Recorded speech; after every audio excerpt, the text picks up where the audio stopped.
శివుడు అనగానే మనకు ఏమనిపిస్తోంది? ఒకవైపు ప్రశాంతంగా ధ్యానం చేసే యోగి, మరోవైపు కోపంతో ఊగిపోయే రుద్రుడు. ఇంతకీ ఈ రెండూ ఒకే దైవంలో ఎలా ఉంటాయి? అదే ఈరోజు మనం తెలుసుకోబోతున్నాం. శివుని రూపాల వెనుక ఉన్న అద్భుతమైన తత్వాన్ని. చూడ్డానికి ఇదొక పెద్ద వైరుధ్యంలా కనిపిస్తుంది కదూ, కాని ఇక్కడే అసలు విషయముంది. ఇది వైరుధ్యం కాదు, చాలా లోతైన ఒక ఫిలాసఫీ అన్నమాట. అసలు దైవం మనతో ఎలా మాట్లాడుతుంది, మనకు దారి ఎలా చూపిస్తుంది అనేదానికి ఇదొక అద్భుతమైన ఉదాహరణ.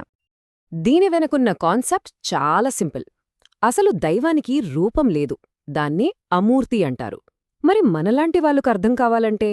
అందుకే ఆ అమూర్తి తత్వమే మనకు దారి చూపించడానికి, మనల్ని కాపాడటానికి ఒక రూపాన్ని తీసుకుంటుంది. దాన్నే మూర్తి అంటాం. అంటే ఇదంతా మనకోసం దైవం చూపే కరుణ అన్నమాట. సరే, శివుని యొక్క ఈ రూపాలను ఇంకా బాగా అర్థం చేసుకోవడానికి వాటిని 3 కేటగిరీలుగా చూద్దాం. మొదటిది మనసుకు గురువు, రెండోది ఆనందాన్నిచ్చేవాడు, మూడోది భయం నుంచి కాపాడే రక్షకుడు. చివర్లో ఈ 3 కలిస్తే వచ్చే ఆ అద్భుతమైన బ్యాలెన్స్ గురించి కూడా మాట్లాడుకుందాం. ఓకే, సో ఫస్ట్ యోగమూర్తి. ఈ రూపంలో శివుడు మనకు ఒక అల్టిమేట్ గురువులా కనిపిస్తాడు. మన లోపలి ప్రపంచానికి రాజు అన్నమాట. ఇక్కడ గొప్ప విషయమేంటంటే, ఆయన మీరు ధ్యానం చేయండి అని చెప్పి వదిలేలేదు. ఆయనే స్వయంగా ధ్యానం ఎలా చేయాలో చేసి చూపించారు. ఒక పర్ఫెక్ట్ ఎగ్జాంపుల్గా నిలబడ్డారు. అందుకే మనం ఆయన్ని చూసి నేర్చుకోవచ్చు. మన మహాకవి శ్రీనాథుడు ఈ రూపాన్ని ఎంత అద్భుతంగా వర్ణించారో చూడండి. నిశ్చలమైన అలలు లేని సముద్రం వలె, నిశ్శబ్దమైన నిండు మేఘం వలె. అబ్బా, ఆ ధ్యానంలో ఉన్న శివుడు అచ్చమలా ఉన్నాడట. ఈ ఒక్క మాట చాలు ఆ ప్రశాంతత ఎంత లోతైనదో అర్థం చేసుకోడానికి. ఇందాక కవి చెప్పిన వర్ణనలో కేవలం అందమే కాదు, పర్ఫెక్ట్ మెడిటేషన్కి కావాల్సిన ప్రాక్టికల్ స్టెప్స్ కూడా ఉన్నాయి.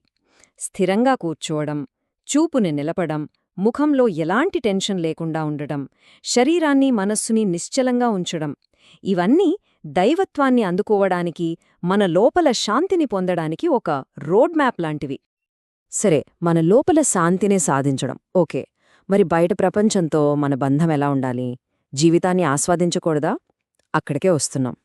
ఇప్పుడు మనం శివుని రెండో రూపం గురించి చూద్దాం. అదే భోగమూర్తి, అంటే ఆనందాన్ని ప్రసాదించేవాడు. ఈ భోగమూర్తి రూపంలో శివుడు పార్వతీదేవితో కలిసి ఉంటాడు. ఇది ఏం చెప్తోందంటే, ఆధ్యాత్మికత అంటే అన్నీ వదిలేసి అడవులకు పారిపోవటం కాదు, కుటుంబంతో సంబంధాలతో ఉంటూనే వాటిల్లో బ్యాలెన్స్ సాధిస్తూ ఆనందంగా జీవించడం కూడా దైవత్వానికి ఒక మార్గమే అని చూపిస్తుంది. ఇక ఇక్కడ చూడండి, ఇది చాలా ఇంట్రెస్టింగ్. పార్వతీదేవి చేతిలో ఉండే వస్తువులు కేవలం ఆయుధాలు కాదు, అవి మన మనస్సుని కంట్రోల్ చేయడానికి ఒక గైడ్ లాంటివి. ఆ చెరకు వెల్లుందే, అది మన మనస్సు. 5 పూల బాణాలు మన పంచేంద్రియాలు. పాశం అంటే అట్రాక్షన్, అంకుశం అంటే కంట్రోల్. చూసారా, మన సైకాలజీ మొత్తాన్ని ఆవిడ చేతిలో సింబాలిక్గా పెట్టారు. ఓకే, ఇప్పటిదాకా మనం శివుణ్ణి ఒక శాంతమూర్తిగా, ఒక ఫ్యామిలీ మ్యాన్గా చూశాం. అంతా బావుంది. కానీ మరి ఆ భయంకరమైన ఉగ్ర రూపాల సంగతేంటి? అసలా రూపమెందుకవసరం? సింపుల్, మనల్ని కాపాడటానికి, భయం నుంచి, చెడు నుంచి రక్షించడానికి. దీనికి ఒక పాత కథ ఉంది. సాక్షాత్తూ సృష్టికర్త బ్రహ్మదేవుడే కాముణ్ణి సృష్టిస్తాడు. కాని ఆ కాముడు తన శక్తిని బ్రహ్మమీదే ప్రయోగిస్తాడు. దాంతో బ్రహ్మ తన దైవత్వాన్ని మర్చిపోయి తన సృష్టిమీదే మోహంలో పడిపోతాడు. అప్పుడు పరిస్థితిని చక్కదిద్దడానికి శివుడు ఒక కిరాతమూర్తిగా, అంటే ఒక వేటగాడిలా వస్తాడు. ఆ అదుపు తప్పిన కోరిక అనే జంతువుని వేటాడి లోకంలో ధర్మాన్ని నిలబెడతాడు.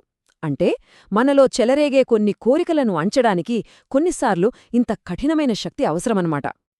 ఇక్కడ మనం చాలా ముఖ్యమైన పాయింట్ ఒకటి గుర్తుంచుకోవాలి. ఈ విధ్వంసం, ఈ ఉగ్ర రూపం కోపంతో వచ్చింది కాదు, కరుణతో వచ్చింది. ఆలోచించండి, లోకాన్ని పాడుచేసే ఒక చెడును, ఒక గందరగోళాన్ని నాశనం చేయడం కూడా ఒక రకమైన రక్షణే కదా. అది కారుణ్యంతో చేసే పనే. సరే, ఇప్పటిదాకా మనం 3 రకాల రూపాలను చూస్తాం. జ్ఞానాన్నిచ్చే గురువు, ఆనందాన్నిచ్చే కుటుంబ పెద్ద, భయాన్ని పోగొట్టే రక్షకుడు. చూడ్డానికి వేర్వేరుగా అనిపించినా ఇవన్నీ కలిసి మనకు ఏమి చెప్తున్నాయి? ఒక దైవిక సామరస్యం గురించి వివరిస్తున్నాయి. ఇవి ఒకదానికొకటి వ్యతిరేకం కానే కాదు. ఇవన్నీ కలిసి ఒక కంప్లీట్ టూల్ కిట్ లాంటివి జీవితాన్ని పరిపూర్ణంగా జీవించడానికి. చూడండి, యోగమూర్తి జ్ఞానాన్నిస్తుంది, భోగమూర్తి ఆనందాన్నిస్తుంది, ఇక ఉగ్రమూర్తి మనకు రక్షణనిస్తుంది. మన జీవితానికి 3 అవసరమే కదా. ఈ ప్రాచీన రూపాలు మనకు జ్ఞానం, ఆనందం, రక్షణ ఈ మూడింటినీ సూచిస్తున్నాయి.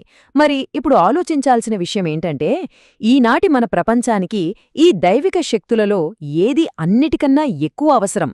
జ్ఞానమా, ఆనందమా, లేక రక్షణ?